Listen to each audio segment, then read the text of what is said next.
Hello guys, good afternoon. Samahan nyo ako, mag-unboxing tayo.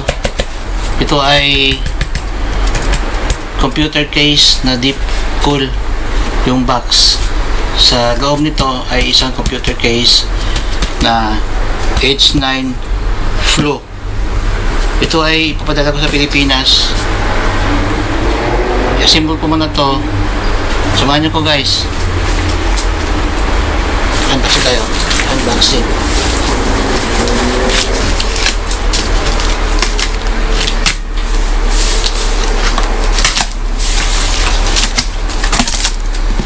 Double case. Double box. Para to sa akin, mag 1 month na. Hindi ko pa nabuksan. Baka next week, di pa natin to i-assemble. Ayan. Ito ay H9 Flow computer case na i-assemble natin bahalang araw o mga next week or sa diop natin. H9 Flow.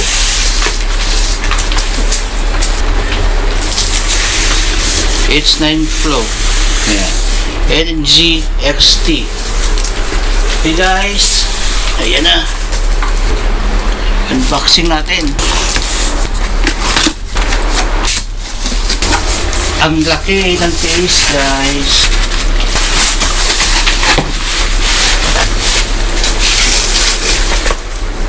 One, two, three.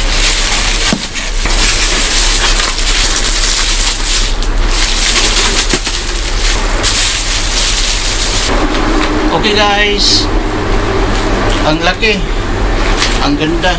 Yan. Ito ay natawag na aquarium case kasi lahat ng side view, side niya ay glass.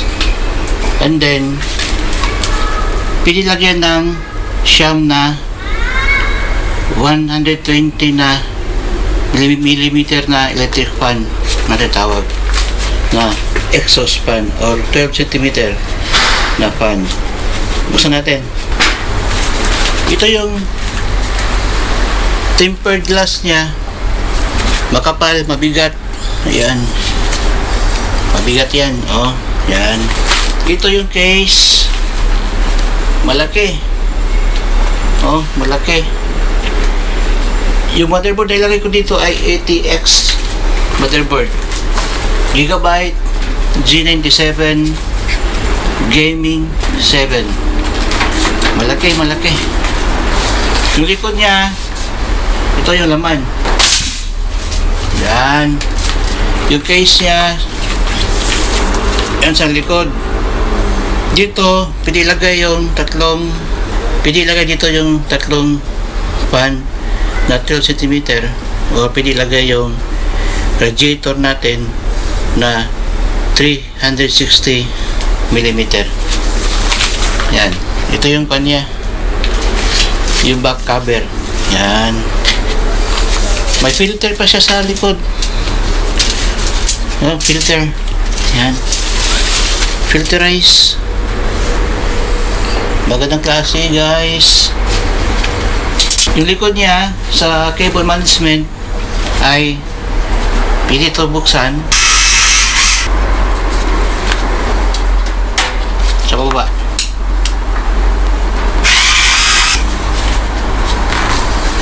Yan. Dito mo malagay yung mga wiring mo. Ito yung SD card or SSD card. Hindi mo ilagay dyan. Dito ilagay yung PSU o power supply. Magandang klase. May libre siyang mga pang wire or hub. Ito libre niya sa loob. H9 series. H9 series. Ito yung mga screw. May tie wire na black. Simple lang sa guys. Malaki, maluwang, yung hangin. Mas maganda sa loob ng PC natin. Yung airflow niya Ito yung power supply, maluwang. Yan. Ito ay C-type, USB 3.0, USB 3.0, and then yung power button.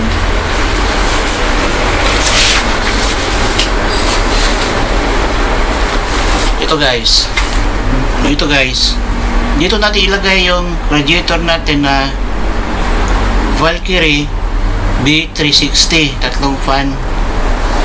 Sa ilalim, sa side, may tatlong fan din natin ilagay. Sa baba, sa cooling niya, tatlong fan din. Ito yung intake na fan. Ito yung palabas, para hindi siya gaano alikabukin sa Pilipinas, kasi yung hangin niya isang pasukan lang din labas sa taas. Yung ito palabas din sa ilalim sa GPU niya.